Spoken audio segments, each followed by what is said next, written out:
A medida que uno se debilita, uno es menos susceptible al sufrimiento. Hay menos dolor porque hay menos que pueda ser herido.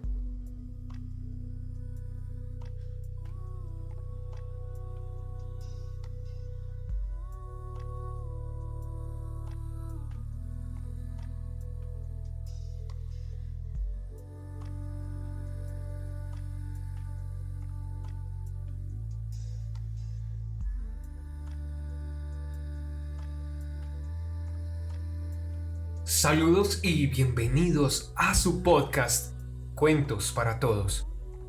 El podcast que te sumerge en las maravillas de la literatura universal. Prepárate para un viaje literario que despertará tus sentidos y te transportará a mundos inimaginables. En cada episodio exploraremos las páginas de grandes obras literarias y descubriremos la magia de las palabras. Hoy, en nuestro programa, te invitamos a sumergirte en el relato inolvidable de La Ley de la Vida, del renombrado autor Jack London. Imagina adentrarte en las tierras heladas del norte, donde la vida se enfrenta a la muerte y la naturaleza impone sus leyes inquebrantables. A través de los ojos del anciano Coscos, te sumergirás en una reflexión profunda sobre el ciclo de la existencia y el inexorable destino que nos aguarda a todos. Con una narrativa cautivadora y una prosa magistral, Jack London nos invita a cuestionar nuestra propia mortalidad y a contemplar la belleza y la crueldad de la vida. Descubrirás cómo los personajes cobran vida en tu mente y cómo sus experiencias y pensamientos resonarán en lo más profundo de tu ser. En Cuentos para Todos, creemos en el poder de la lectura para transportarnos a otros mundos y enriquecer nuestras vidas.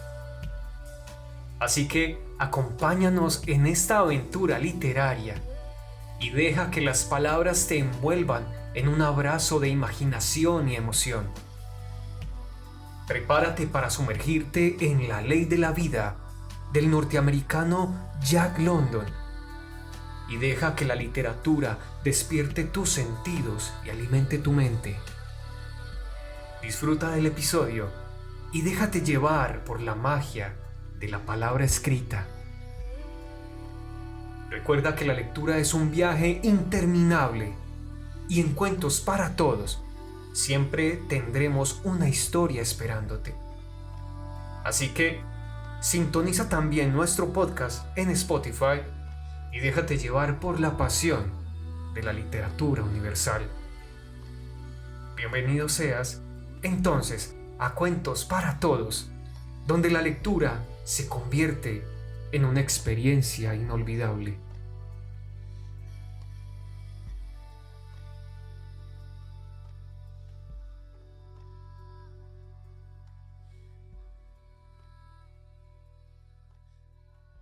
Este es el cuento La Ley de la Vida por Jack London.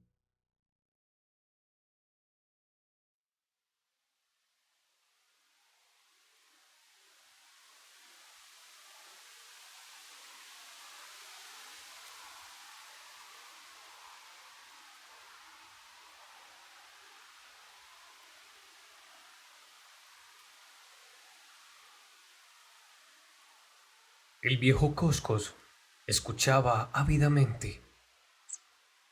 Aunque no veía desde hacía mucho tiempo, aún tenía el oído muy fino y el más ligero rumor penetraba hasta la inteligencia, despierta todavía, que se alojaba tras su arrugada frente, pese a que ya no la aplicara a las cosas del mundo.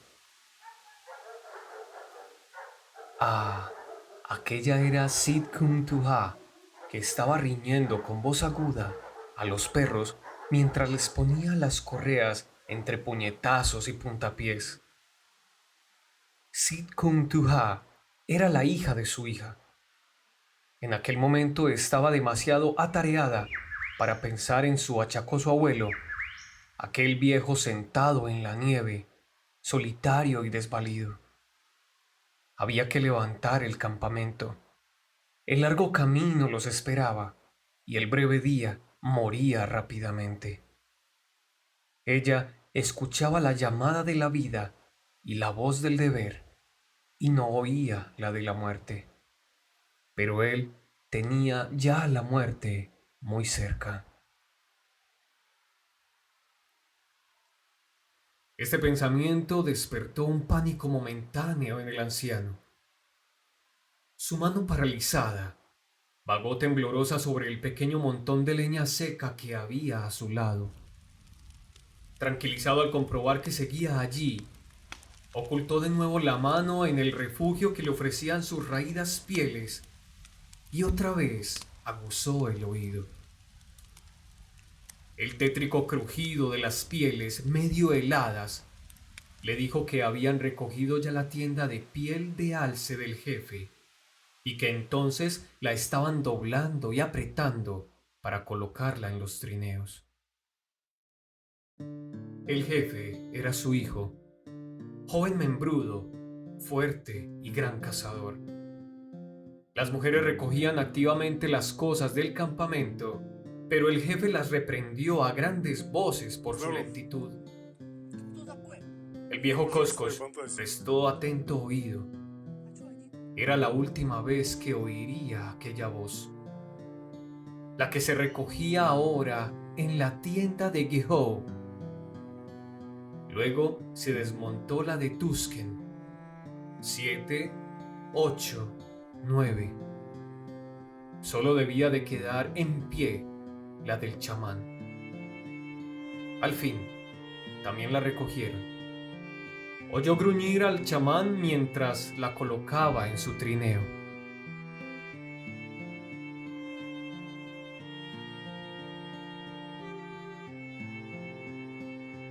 Un niño lloriqueaba y una mujer lo arrulló con voz tierna y gutural. Era el pequeño Ko-ti, una criatura insoportable y enfermiza. Sin duda, moriría pronto, y entonces encenderían una hoguera para abrir un agujero en la tundra helada y amontonarían piedras sobre la tumba para evitar que los carcayos desenterrasen el pequeño cadáver. Pero, ¿qué importaban? Al fin y al cabo, unos cuantos años de vida más, algunos con el estómago lleno y otros tantos con el estómago vacío. Y al final esperaba la muerte, más hambrienta que todos. ¿Qué ruido era aquel? Ah, sí. Los hombres ataban los trineos y aseguraban fuertemente las correas. Escuchó, pues sabía que nunca más volvería a oír aquellos ruidos. Los látigos restallaron y se abatieron sobre los lomos de los perros. ¿Cómo gemían? ¿Cómo aborrecían aquellas bestias el trabajo y la pista? Allá iban, trineo tras trineo. Se fueron alejando con rumor casi imperceptible.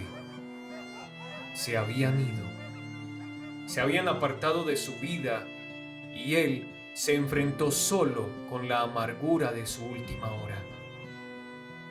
Pero no. La nieve crujió bajo un mocasín. Un hombre se detuvo a su lado. Una mano se apoyó suavemente en su cabeza. Agradeció a su hijo este gesto. Se acordó de otros viejos cuyos hijos no se habían despedido de ellos cuando la tribu se fue. Pero su hijo no era así. Sus pensamientos volaron hacia el pasado, pero la voz del joven le hizo volver a la realidad. ¿Estás bien? le preguntó. Y el viejo repuso: «Estoy bien». «Tienes leña a tu lado», dijo el joven, «y el fuego arde alegremente. La mañana es gris y el frío ha cesado. La nieve no tardará en llegar. Ya nieva. Sí, ya nieva. Los hombres de la tribu tienen prisa. Llevan pesados fardos y tienen el vientre liso por la falta de comida. El camino es largo y viajan con rapidez. Me voy. ¿Te parece bien? Sí. Soy como una hoja del último invierno, apenas sujeta a la rama. Al primer soplo me desprenderé. Mi voz es ya como la de una vieja. Mis ojos ya no ven el camino abierto a mis pies y mis pies son pesados. Estoy cansado. Me parece bien. Inclinó sin tristeza la frente y así permaneció hasta que hubo cesado el rumor de los pasos al aplastar la nieve y comprendió que su hijo ya no le oiría si le llamase.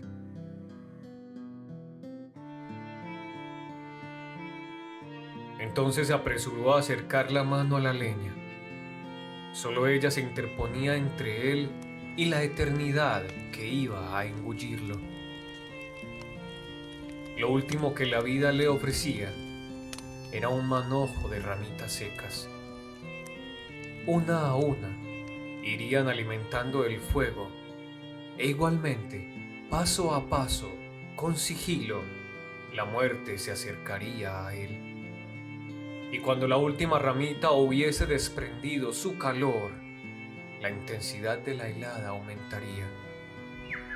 Primero sucumbirían sus pies, después sus manos, y el entumecimiento ascendería lentamente por sus extremidades y se extendería por todo su cuerpo. Entonces, inclinaría la cabeza sobre las rodillas y descansaría. Era muy sencillo.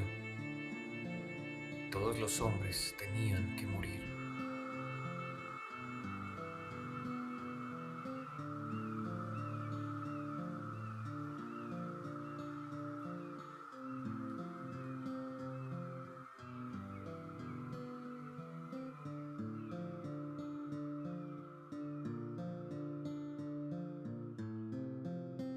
No se quejaba. Así era la vida y aquello le parecía justo. Él había nacido junto a la tierra y junto a ella había vivido. Su ley no le era desconocida. Para todos los hijos de aquella madre, la ley era la misma. La naturaleza no era muy bondadosa con los seres vivientes. No le preocupaba el individuo, solo le interesaba la especie. Esta era la mayor abstracción de que era capaz la mente bárbara del viejo Coscos, y se aferraba a ella firmemente. Por doquier veía ejemplos de ello. La subida de la savia, el verdor del capullo del sauce a punto de estallar, la caída de las hojas amarillentas. Esto resumía todo el ciclo. Pero la naturaleza asignaba una misión al individuo. Si éste no la cumplía, tenía que morir.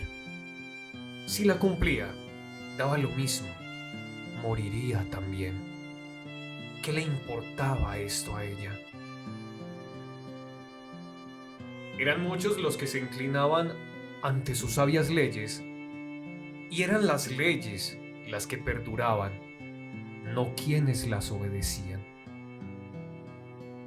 La tribu de Coscos era muy antigua. Los ancianos que él conoció de niño ya habían conocido a otros ancianos en su niñez. Esto demostraba que la tribu tenía vida propia, que subsistía porque todos sus miembros acataban las leyes de la naturaleza desde el pasado más remoto. Incluso aquellas de cuyas tumbas no quedaba recuerdo las habían obedecido. Ellos no contaban. Eran simples episodios. Habían pasado como pasan las nubes por un cielo estival. Él también era un episodio y pasaría. ¿Qué importaba él a la naturaleza? Ella imponía una misión a la vida y le dictaba una ley. La misión de perpetuarse y la ley de morir. Era agradable contemplar a una doncella fuerte y de pechos opulentos, de paso elástico y mirada luminosa. Pero también la doncella tenía que cumplir su misión.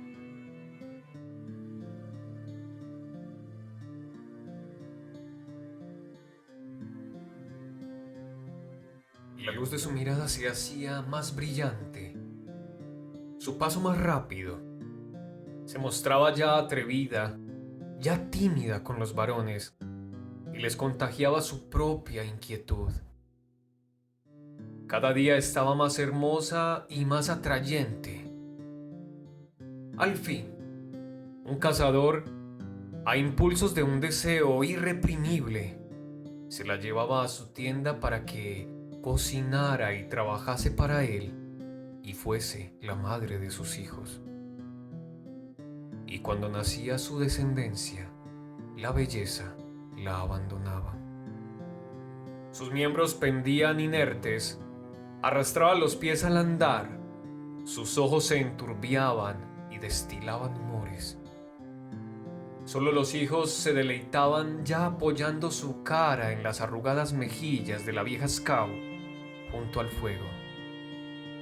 La mujer había cumplido su misión.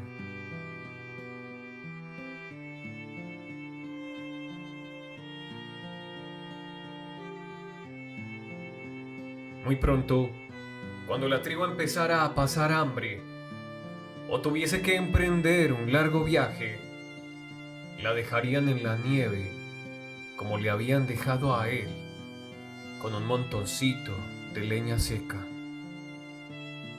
Esta era la ley. Colocó cuidadosamente una ramita en la hoguera y prosiguió sus meditaciones.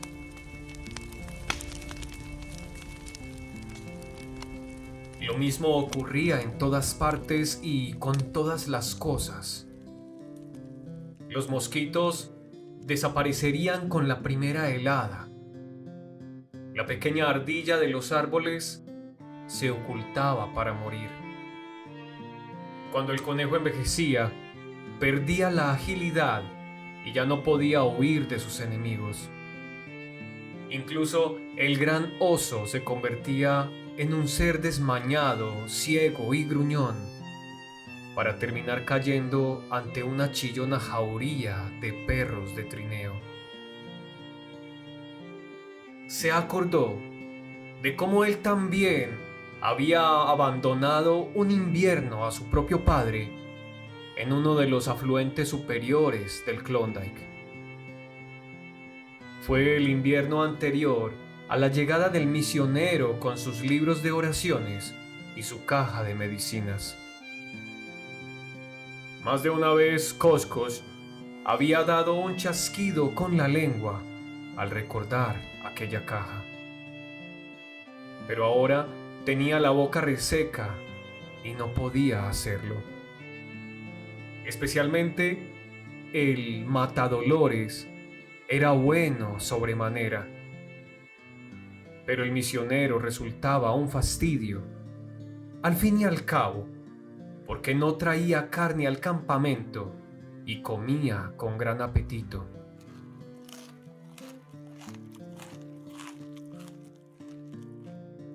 Por eso, los cazadores gruñían. Pero se le helaron los pulmones allá, en la línea divisoria del Mayo. Y después los perros apartaron las piedras con el hocico y se disputaron sus huesos.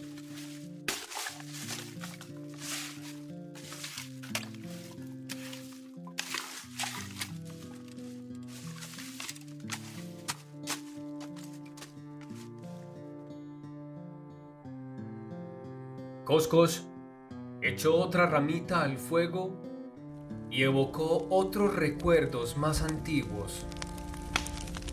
Aquella época de hambre persistente en que los viejos se agazapaban junto al fuego con el estómago vacío y sus labios desgranaban oscuras tradiciones de tiempos remotos en que el Yukón estuvo sin helarse 3 inviernos y luego se heló 3 veranos seguidos. Él perdió a su madre en aquel periodo de hambre. En verano fracasó la pesca del salmón y la tribu esperaba que llegase el invierno y, con él, los caribúes. Pero llegó el invierno y los caribúes no llegaron. Nunca se había visto nada igual, ni siquiera en los tiempos de los más ancianos. El caribú no llegó y así pasaron 7 meses. Los conejos escaseaban y los perros no eran más que manojos de huesos.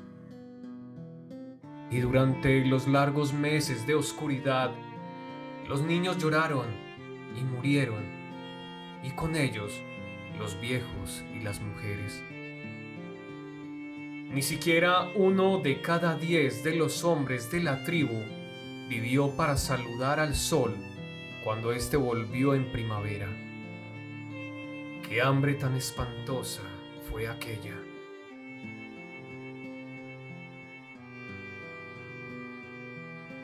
Pero también recordaba épocas de abundancia en que la carne se les echaba a perder en las manos y los perros engordaban y se movían con pereza de tanto comer. Épocas en que ni siquiera se molestaban en cazar. Las mujeres eran mujeres fecundas y las tiendas se llenaban de niños varones y niños mujeres que dormían amontonados. Los hombres, ahitos, resucitaban antiguas rencillas y cruzaban la línea divisoria hacia el sur para matar a los pellis y hacia el oeste para sentarse junto a los fuegos apagados de los tananas. Se acordó de un día en que, siendo muchacho y hallándose en plena época de abundancia, vio cómo los lobos acosaban y derribaban a un alce. Sin-ha estaba tendido con él en la nieve para observar la contienda. Sin-ha, que, andando el tiempo, se convirtió en el más astuto de los cazadores y terminó sus días al caer por un orificio abierto en el hielo del Yukón. Un mes después le encontraron tal como quedó, con medio cuerpo asomado por el agujero, donde le sorprendió la muerte por congelación. Sus pensamientos volvieron al alce. Sin-ha y él salieron aquel día para jugar a ser cazadores, imitando a sus padres. En el lecho del arroyo descubrieron el rastro reciente de un alce, acompañado de las huellas de una manada de lobos.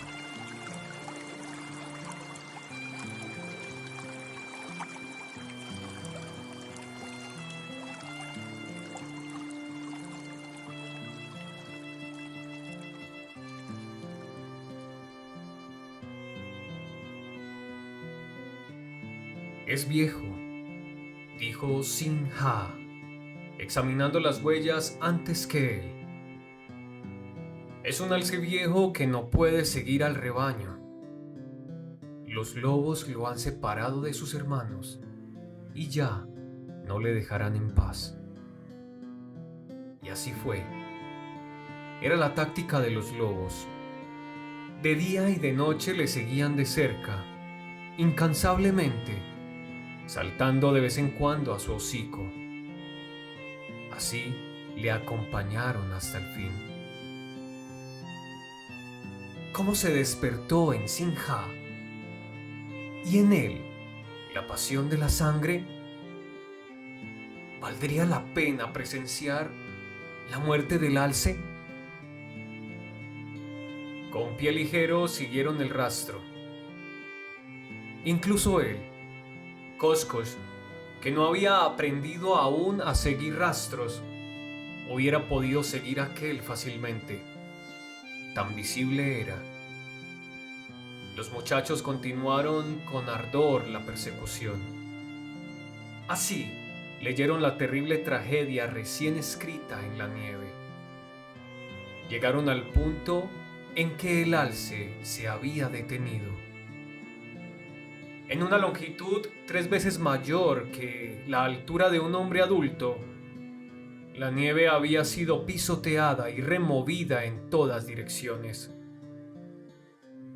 En el centro se veían las profundas huellas de las anchas pezuñas del alce y a su alrededor, por doquier, las huellas más pequeñas de los lobos.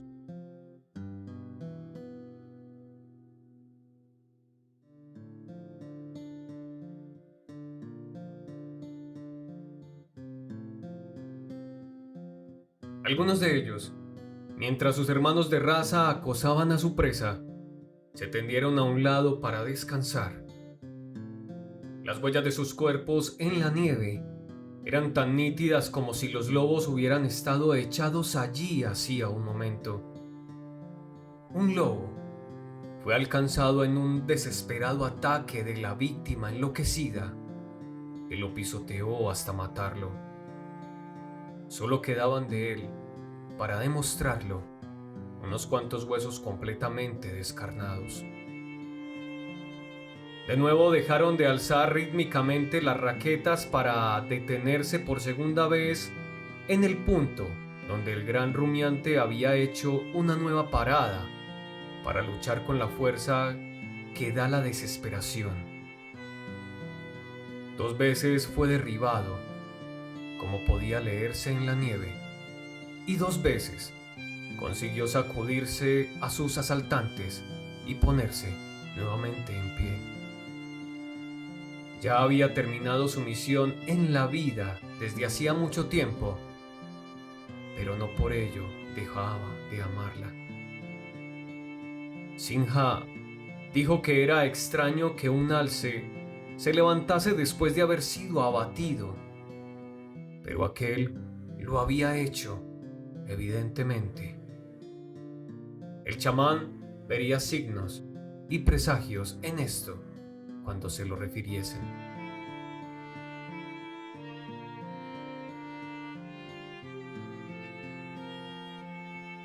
Llegaron a otro punto donde el alce había conseguido escalar la orilla y alcanzar el bosque, pero sus enemigos le atacaron por detrás y él retrocedió y cayó sobre ellos, aplastando a 2 y hundiéndolos profundamente en la nieve.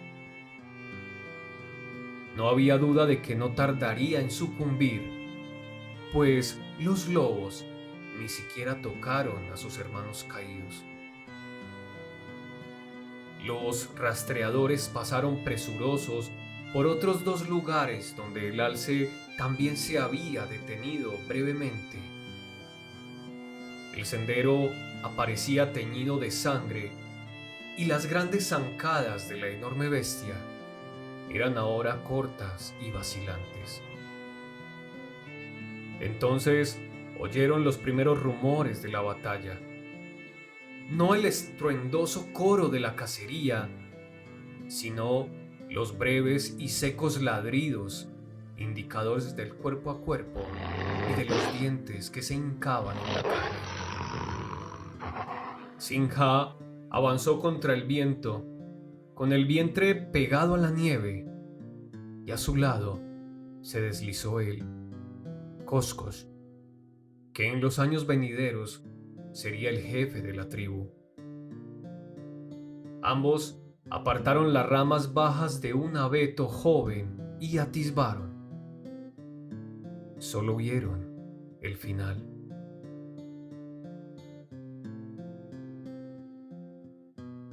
Esta imagen, como todas las impresiones de su juventud, se mantenía viva en el cerebro del anciano, cuyos ojos, ya turbios, vieron de nuevo la escena, como si se estuviera desarrollando en aquel momento y no en una época remota. Coscos se asombró de que este recuerdo imperase en su mente, pues más tarde, cuando fue jefe de la tribu y su voz era la primera en el consejo, había llevado a cabo grandes hazañas y su nombre llegó a ser una maldición en la boca de los Pellis. Eso sin hablar de aquel forastero blanco al que mató con su cuchillo en una lucha cuerpo a cuerpo. Siguió evocando los días de su juventud hasta que el fuego empezó a extinguirse y el frío le mordió cruelmente. Tuvo que reanimarlo con 2 ramitas y calculó lo que le quedaba de vida por las ramitas restantes. Si Kuntuha se hubiera acordado de su abuelo, si le hubiese dejado una brasa de leña mayor, habría vivido más horas. A la muchacha le habría sido fácil dejarle más leña, pero Sid Kuntuha había sido siempre una criatura descuidada que no se preocupaba de sus antepasados, desde que el castor, hijo del hijo de Singha, puso los ojos en ella. Pero, ¿qué importaban ya estas cosas? ¿No había hecho él lo mismo en su atolondrada juventud?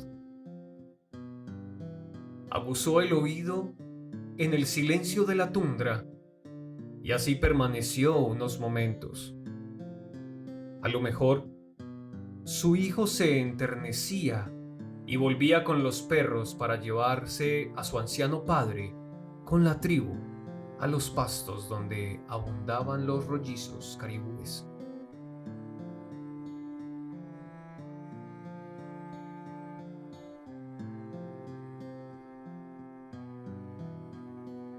Al aguzar el oído, su activo cerebro dejó momentáneamente de pensar.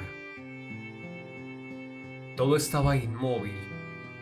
Su respiración era lo único que interrumpía el gran silencio. Pero, ¿qué era aquello? Un escalofrío recorrió su espina dorsal. Un largo y quejumbroso aullido que le era familiar había rasgado el silencio y procedía de muy cerca. Se alzó de nuevo ante su turbia mirada la visión del alce, del viejo alce de flancos desgarrados y cubiertos de sangre, con la melena revuelta y acometiendo hasta el último instante con sus grandes y ramificados cuernos.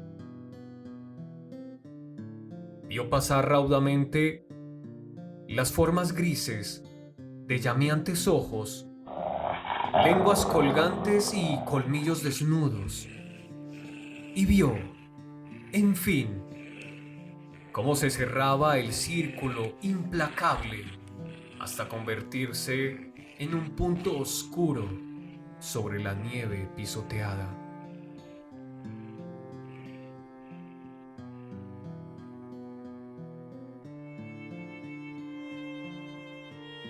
Un frío hocico rozó su mejilla y, a su contacto, el alma del anciano saltó de nuevo al presente. Su mano se introdujo en el fuego y extrajo de él una rama encendida.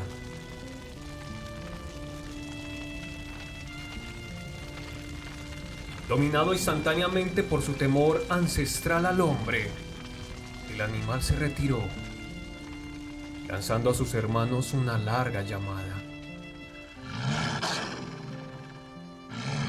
Estos respondieron ávidamente, y pronto se vio el viejo encerrado en un círculo de siluetas grises y mandíbulas babeantes. Blandió como loco la tea y los bufidos se convirtieron en gruñidos. Pero las jadeantes fieras no se marchaban. De pronto, uno de los lobos avanzó arrastrándose y al punto le siguió otro y otro después, y ninguno retrocedía. ¿Por qué me aferro a la vida?, se preguntó, y arrojó el tizón a la nieve. La ardiente rama se apagó con crepitante chisporroteo. Los lobos lanzaron gruñidos de inquietud, pero el círculo no se deshizo. Coscos volvió a ver el final de la lucha del viejo alce y, desfallecido, inclinó la cabeza sobre las rodillas. ¿Qué importaba la muerte? Había que acatar la ley de la vida.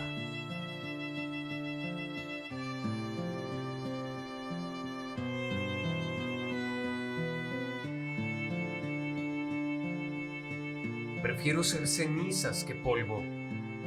Prefiero que mi chispa se apague en un resplandor brillante a que sea sofocada por la podredumbre seca. Preferiría ser un soberbio meteoro, cada átomo de mí en un magnífico resplandor, que un planeta adormecido y permanente. La función apropiada del hombre es vivir, no existir. No desperdiciaré mis días tratando de prolongarlos. Aprovecharé mi tiempo.